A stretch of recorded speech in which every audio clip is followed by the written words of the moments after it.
هذا الحسين اللي خلاني يمه قاعد واسولف فيه. انا قبل 3 سنين الى 4 عالم المستمعين محمد رضا شيرازي الف رحمه على روحه.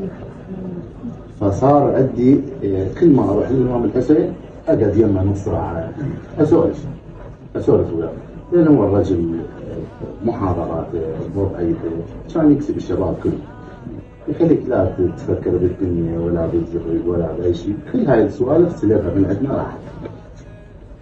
فطلبت من عنده اشوفه بالحلم، شفته امانه الله، شفته بوقتها طلعت لي امام الحسين اشوف ان احد يدفننا هنا، سالنا فد عمل الله يجيبنا هنا، امانه الله وحق هو الحسين. حلمت حلم قبل 2 ولا 3، بس كان هذا الحلم استحي اروح اسولفه، اخاف احد يشتتني. حلمت حلم جاني شخص لو الامام الحسين عليه السلام لو صاحب الزمان، قال له روح السيد صادق. فمن قال له روح السيد صادق؟ انا اوصل المهدي شيرازي الله يحفظه، اريد اقول له استحي، اقول هسه يقولوا لك تجاي تشبك.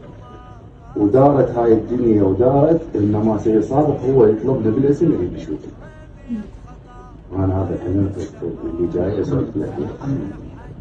وأنا دعوت إن شاء الله دنيا وآخرة أهل البيت يأخذون